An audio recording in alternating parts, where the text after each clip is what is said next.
Merci Noël. On va continuer. Donc nous avons un certain nombre de représentants qui vont prendre la parole. Si dans l'Assemblée, il se trouve des associations ou des collectifs ou des représentants politiques, qu'ils s'avancent à la table ici, qu'ils s'inscrivent afin qu'ils puissent prendre la parole à leur tour, étant donné que le collectif donne la parole à tous. Alors, je vais commencer commencer par rappeler voilà. Donc les discours des représentants des politiques, des personnes qui vont intervenir n'engagent en aucun cas donc notre responsabilité du collectif, elles n'engagent qu'eux-mêmes. C'est leur discours, c'est leur position, et nous sommes là dans un espace de liberté d'expression, un espace pour les Amazières pour une fois. Donc il n'y a aucune censure de notre part.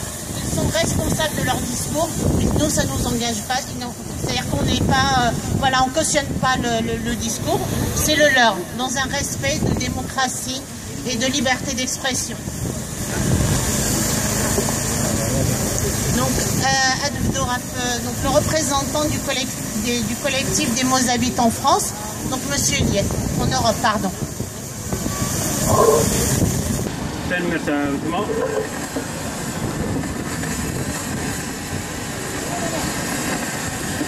السلام عليكم مزول في اللون تنمرت نويوش غفو متوات لمزيغان مانيت اللي من العالم. Je vais parler un petit peu en mozabite. خسارة دينار أسبقاسو دسبقاس لكان غي النار 1964 l'année أمازيغ خسارة دينار غاسبقاس نوم دنبارش يوشام قرا إن شاء الله هادي أسبقاسو دسبقاس نتنميرين يوشان غتطارا أيولون يمازيغن يوشان طارا يوغلان نواد مزاب إلا تعقب غيفس يقن الوقت إلا يعر أو نوسانو ربي إن شاء الله هاتني شمر.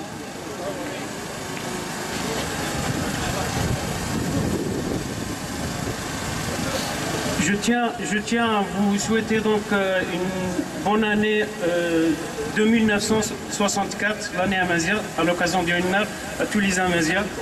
Et je prie, Inch'Allah, Dieu pour qu'il nous donne la paix à tous les Amazighs et essentiellement, Inch'Allah, la paix aux Mzab.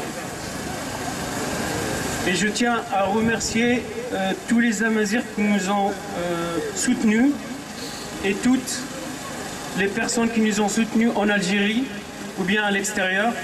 Il y a eu des manifestations à Washington. Il y a eu des lettres qui ont été envoyées au consulat et aux ambassadeurs au Canada, et ici même en France. Donc pour commencer, donc je vous demande de bien vouloir faire une minute de silence à la mémoire de notre martyr, Abdelrahmani Mohamed de L'Grara, qui a été tué sauvagement parce qu'il défendait son honneur.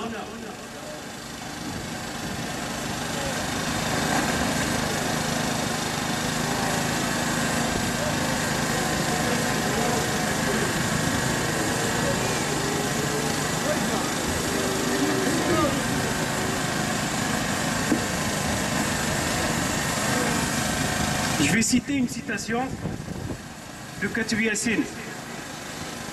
Quand un arabe défend son arabité, ils disent qu'il est nationaliste. Quand un amazigh défend son amazirité, ils disent qu'il est raciste. Allez comprendre.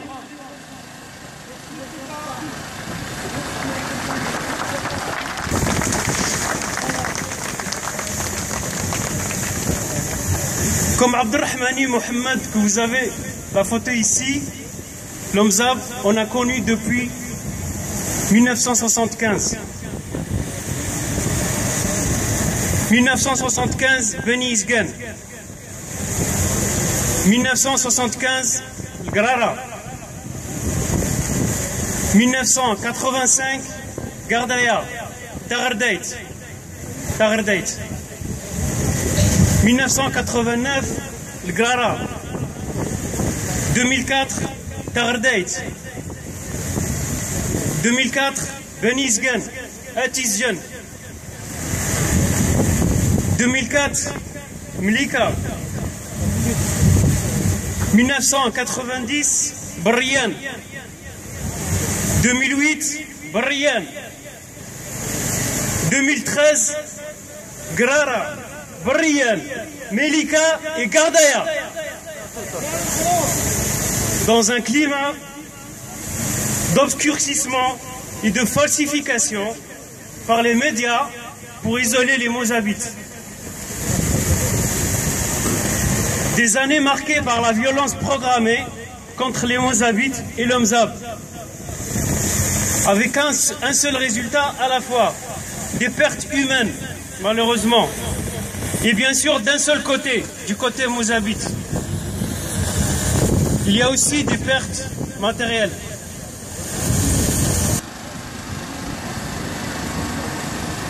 Nous allons donc parler au nom d'un groupe de Mozabites. Je tiens à dire que nous ne faisons partie d'aucun parti politique. Nous n'avons aucun intérêt. Nous sommes ici pour transmettre les inquiétudes des Mozabites,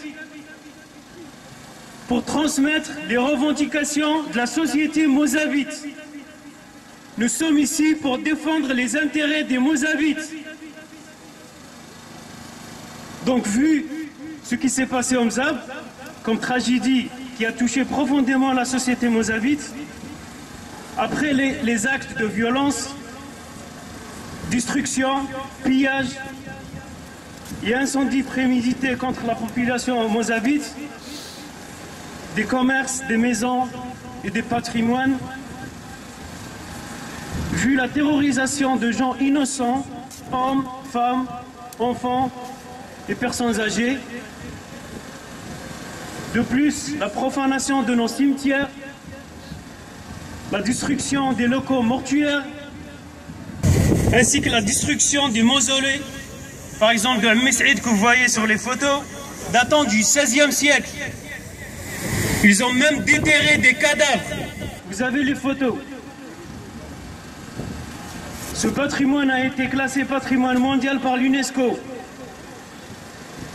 Cette atteinte a été perpétrée par une bande de voyous, jaloux et haineux, et sous la protection des forces de police de Gardaya, et en plein jour. Ce qui rajoute de l'huile sur le feu, c'est le non-sérieux des autorités à arrêter et punir ces bandes de voyous, ces coupables qui sèment la terreur au sein d'une population innocente. Ces violences inqualifiables qui viennent de se produire en Mzab risquent de déstabiliser dangereusement la région et d'aiguiser la haine jusqu'à un point de non-retour qui pourrait conduire au chaos.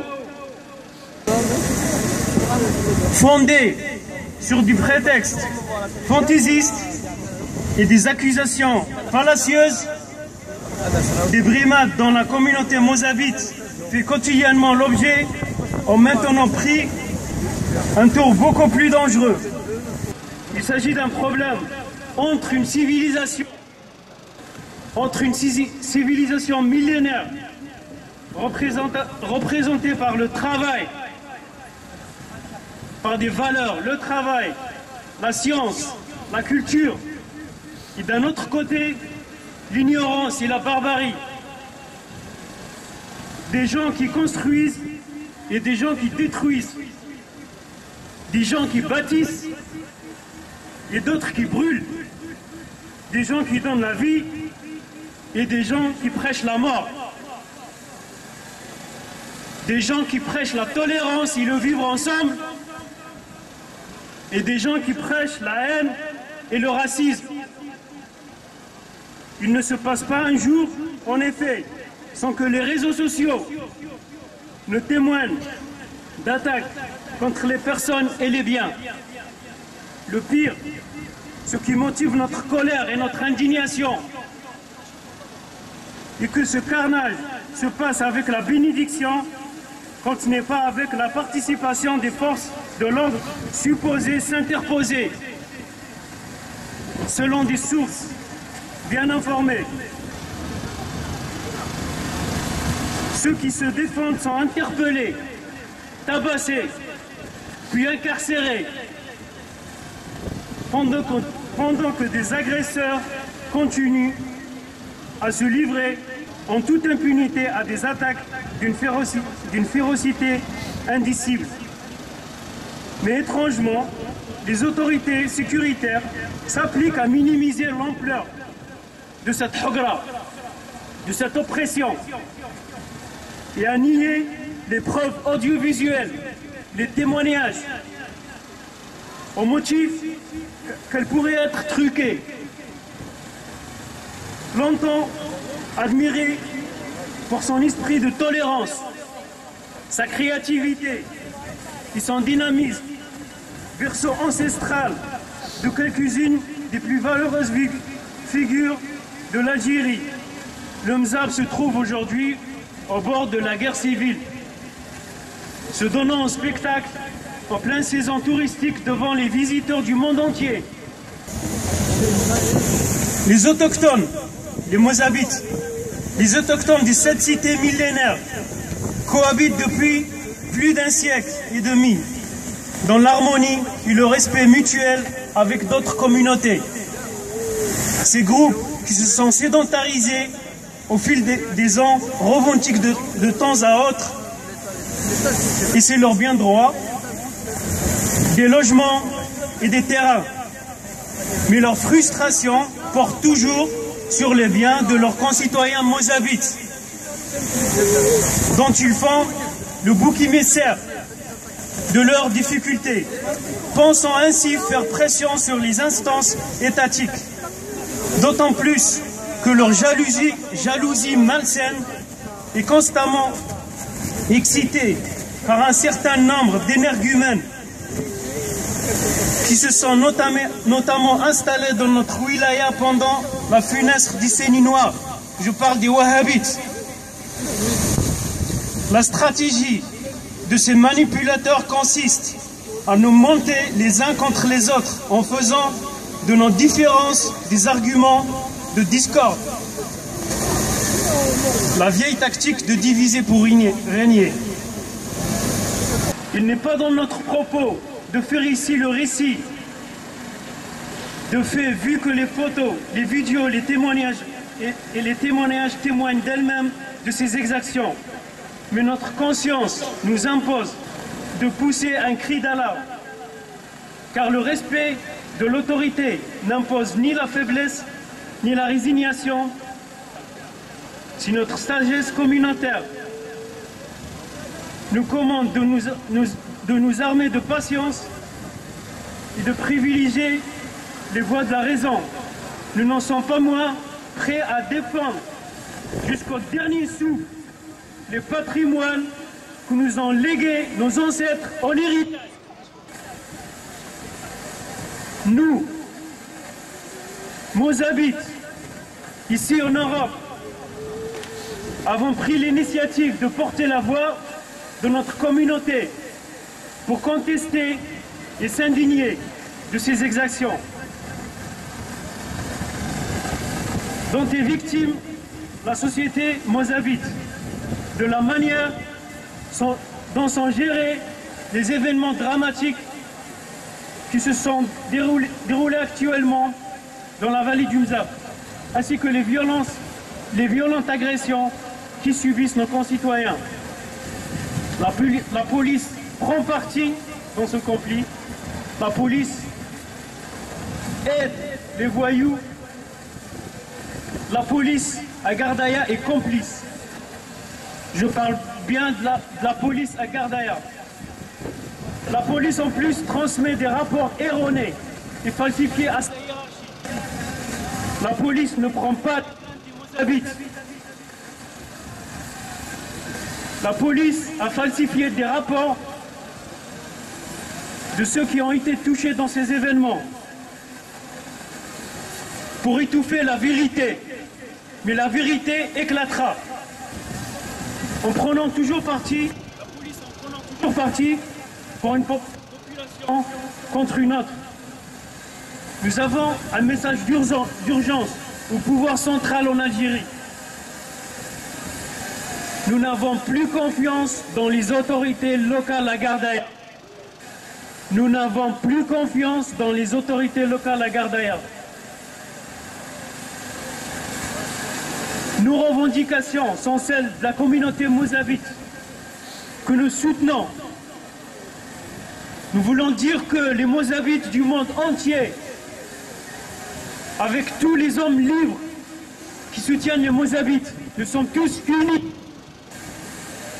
Les Mozabites du monde entier sont unis.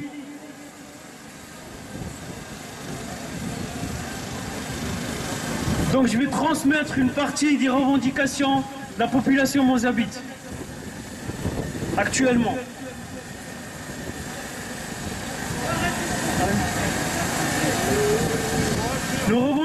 Nos revendications sont celles de la communauté mozabite. Nous demandons une commission d'enquête neutre pour enquêter et punir les Baltagis. Nous demandons une commission d'enquête neutre pour enquêter et punir les agents de police impliqués, peu importe leur grade. Nous sommes ici pour soutenir nos frères Hamza en Algérie, faire passer un démenti des médias qui cache la vérité suivante. Les Mozabites étaient en position de défense. Les Mozabites étaient en position de défense. Les Mozabites étaient en position de défense. Nous refusons toute récupération des événements du Mzab pour un parti, pour des fins politiques, pour des intérêts visant à séparer l'Algérie.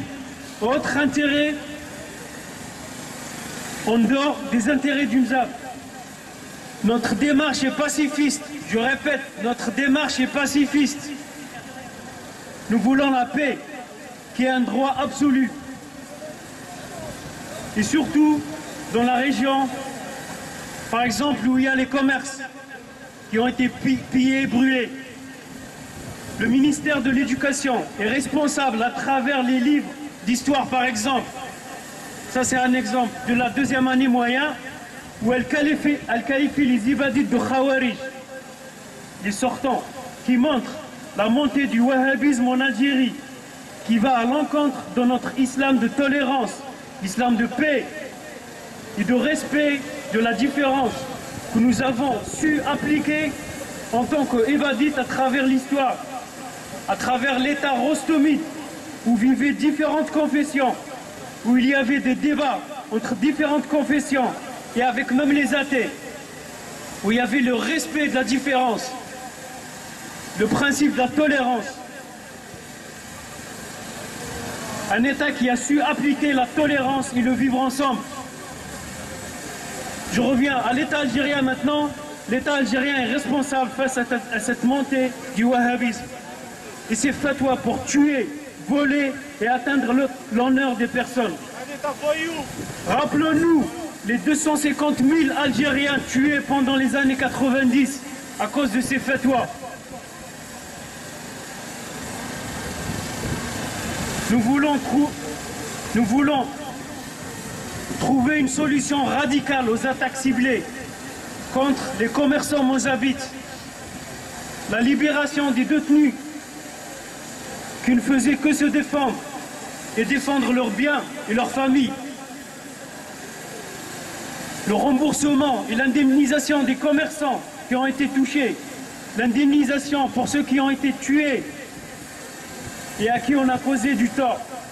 La protection des monuments du Mzab qui sont un patrimoine mondial.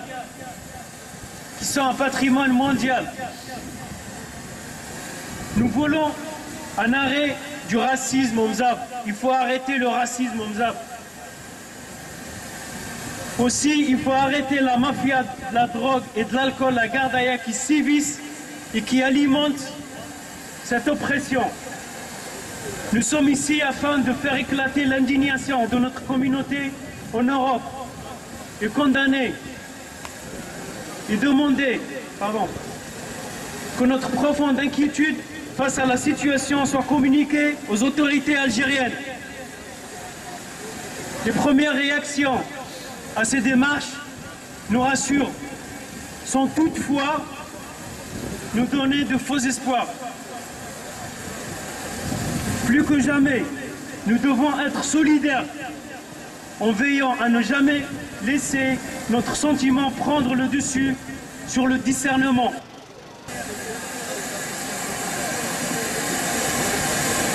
Nous, Mozabites, refusons toute revendication allant à l'encontre de nos valeurs fondamentales.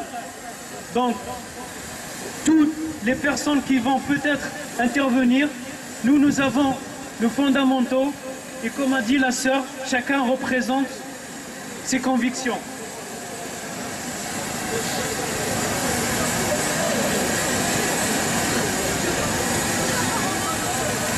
Nous voulons aussi passer un message fort. Les Mozabites du monde entier, maintenant, on est unis. On est la main dans la main. Je veux transmettre un message aux responsables en Algérie, les responsables de ces exactions, de ces crimes. Les Mozabites de 2014 ne sont plus les Mozabites d'avant 1962. Les Mozabites de 2014, c'est les Mozabites qui revendiquent leurs droits.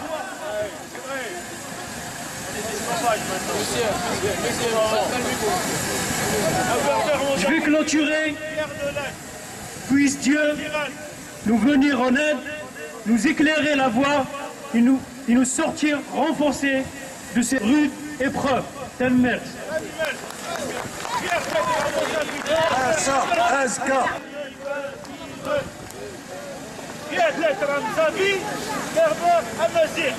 اللي يكتب صحاسي اللي يكتب بار الله يسهل عليه صافي ونص.